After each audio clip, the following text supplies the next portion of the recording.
Hi, welcome to a video on tuned amplifiers. So this is how a typical amplifier look like. So this is a CS amplifier, that is common source amplifier. Usually we're going to have the common source amplifiers bandwidth should be as large as possible so that we can amplify a wide range of input signals. So this is a typical frequency response of a CS amplifier. Of course, this will have a DC gain in case of an operational amplifier, but naturally the bandwidth of any amplifier has to be wide enough so that we can accommodate many signals within that range of amplification. Coming to tuned amplifiers, the transition from the ordinary amplifier which has got wideband to a tuned amplifier is, if you can see here, this is the resistance which was actually responsible for amplification.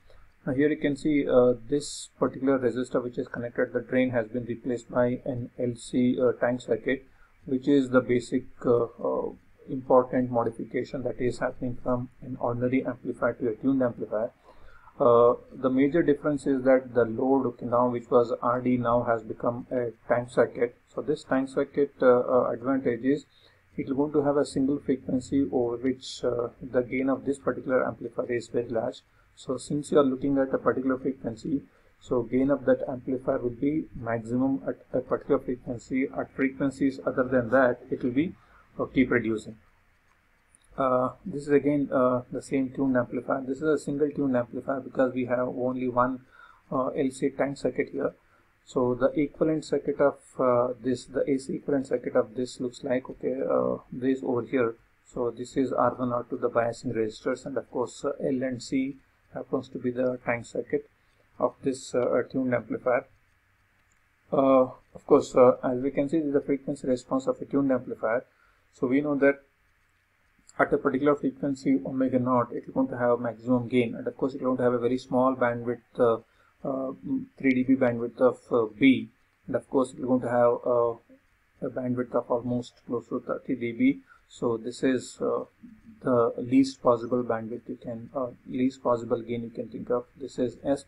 This is not a very important parameter. What we are looking at is what is the 3 dB bandwidth and what is the omega naught, and this is the particular circuit what we have. And this is the AC equivalent circuit of a tuned amplifier. So you can see this is the resistor, the effective resistance, which is the load resistance this is the load resistance. This is the CL, which happens to be the component, the C component of the tank circuit. This is the inductor of the tank circuit. If I replace this transistor by its AC equivalent at the drain to a drain, you're going to have a resistance R0, that is the input resistance of this MOSFET.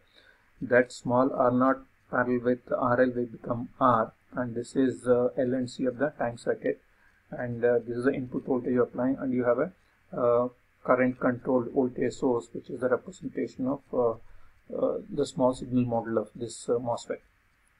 Now we'll consider this RCL as a parallel combination, and which happens to be the impedance for this particular amplifier now. So taking this as the impedance, we can actually find out what is the output voltage over here. Since we have all these three components, that is RLC, coming in parallel, in order to find the output voltage, it is better to consider the admittance. So it is the current divided by the admittance happens to be the voltage here. This is the current what you are talking about. This is GM into VI. Since it is going in the opposite direction, it is V0 is given by the current that is going into the circuit, which is minus GM into VI multiplied by ZL. So instead of multiplying it by ZL, now it is divided by YL. So which is exactly the output voltage at this point due to these RLC component and the current source. This is a voltage current controlled voltage source. You can see this is a voltage which is decided by the input. So this is a voltage controlled current source. So what we have now is the YL is actually the addition of all these admittances. The admittance of C is S into C, and the admittance of R is 1 over R. Again, due to the inductance, it is 1 over SL. So simplifying this, we're going to get an expression for V0 by Vi as minus Gm into C. If you can carefully notice this, on the numerator you have a term S, and the denominator you have a quadratic equation. This exactly resembles to the transfer function of a band pass filter. So this is what is the band pass filter transfer function. It is going to have a 0 at the origin, which is over here represented in the pole 0 plot. And of course, this is the location of two complex poles at a particular point from the imaginary axis, which is omega naught by q.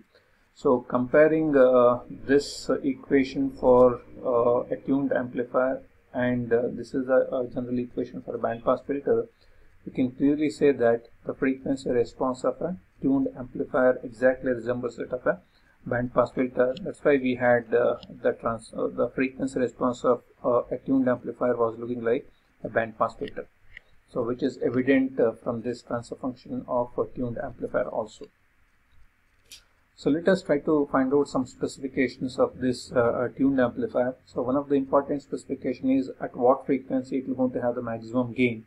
The frequency of oscillation, frequency at which we are going to get maximum gain is decided by the tank component, circuit component, that is LNC, which is given by omega naught is equal to 1 over root LC. Again, the bandwidth is decided by what is the resistance. When I say this is resistance, it's a parallel combination of circuit resistance and the load resistance. So that is R0 parallel with RL, and C is the component of your tank circuit. And then Q factor of that particular amplifier is given by omega naught by bandwidth. So this you can write it as omega naught into CR. And if you can find what is the gain of the amplifier, gain of the tuned amplifier, this happens to be minus Gm into R, where minus Gm is the transconductance of the amplifier. So if you know the values of RLC and the Gm, we can predict what is the gain and what is the frequency, what is the bandwidth of the amplifier, and exactly what is the quality factor of the circuit of the tuned amplifier. So let us see an example in which case we are supposed to have a f0 of 1 MHz and the 3 dB bandwidth required is 10 kHz. The center frequency gain is expected to be minus 10 volt per volt. So FET has got a transconductance of 5 milliampere per volt, and it has got an internal resistance of R0 is equal to 10 kilo ohm. The output capacitance is said to be negligible. So we are supposed to find what is the resistance, the load resistance, the capacitance of the tank circuit, and of course the inductance of the tank circuit. So we know that the center frequency gain is given by minus Gm into R, so which is supposed to be minus 10 in this particular case, since we already know what is the gain required, and which is given by minus 10 is equal to minus Gm into R. So Gm is actually 5, so it is minus 5 into R. So we'll get R as 2 kilo ohm. But R is nothing but whatever R we have here is actually R0 in parallel with RL. So already what is R0 and R can actually predict what is RL is. RL comes out to be 2.5 kilo ohm. So this is one of the parameters we are supposed to find. So we are getting the value of load resistance for this particular specification. Since we know what is the bandwidth, okay, 3 dB bandwidth is given as 10 kilohertz. So bandwidth is actually whatever we had was equal to 1 over RC. It is 2 pi into this is the bandwidth. This is in terms of radian per second, is given by 1 over CR. Since we already know the value of R, we can predict the value of C, because bandwidth required is 10 kilohertz, and of course this is 2 pi is because you are converting this into radian per second. So from this calculation, the value of C comes out to be 7,958 picofarads. So with this value of C, and since the frequency of oscillation required is at 1 megahertz, which is equal to 2 pi into 10 power 6 radian per second. So from this we can get the value of L as 3.18 microhenry. So this way for a given specification of 1 megahertz oscillating frequency or the center frequency and bandwidth of 10 kilohertz with a gain of minus 10 volt per volt, we can find the values of RL, CL as well as the inductance of the tank circuit.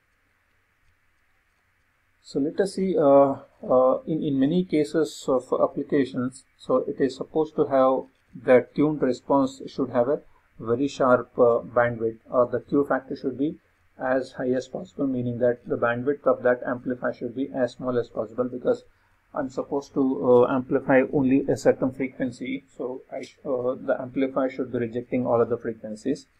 So this can be achieved using amplifiers with multiple tuned circuits.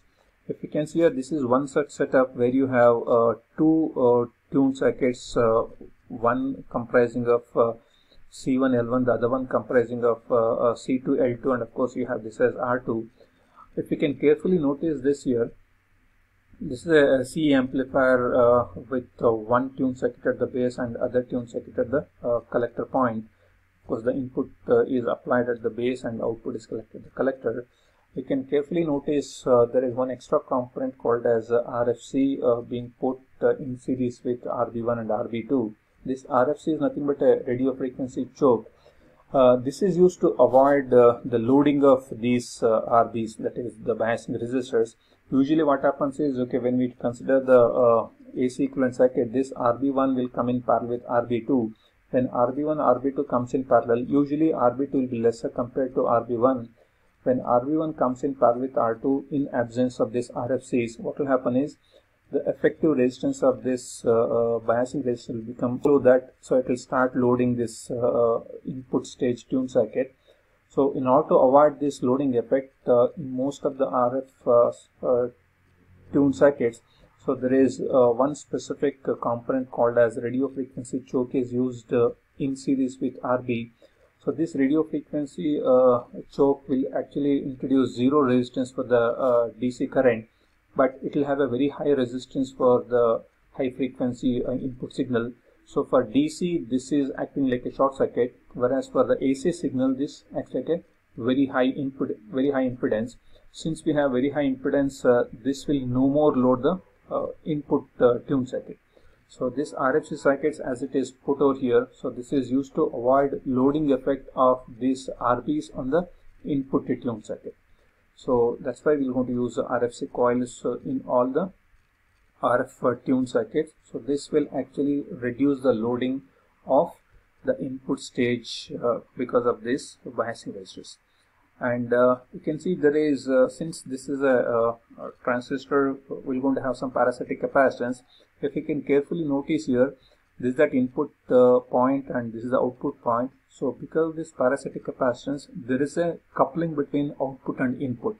So whenever there is a coupling between output and input, if for certain frequencies, if the loop gain of this amplifier becomes satisfying the Balkusan criteria, then instead of instead of using this as a tuned amplifier, it starts acting like an oscillator.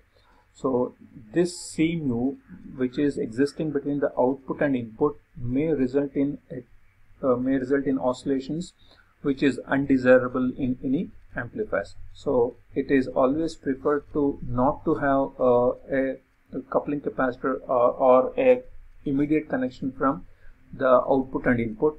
For that, we'll go for a combination something like this here. So this is a cascade configuration. Again, it is a multi-tuned circuit. You can see we have one RLC here, there is one more RLC here. But interesting to note here is that here this was the output, this is the input. There was a possible connection between output and input through this parasitic capacitance. If you see in this circuit, this is the output and this is the input. There is no direct coupling capacitance between this and this here. Now it is now eliminated. Since we don't have a very simple connection from output to input, now the circuit breaking into oscillations is of course it is now avoided. So in order to avoid that oscillations possible at a particular frequency, so we're going to go for this. The other combination is other type of configuration is CCCB configuration. You can see this is a CC configuration. Input is applied here, this is output taken, and this output is applied to this CB amplifier. The output is taken here. Again, there is no connection between this output and input.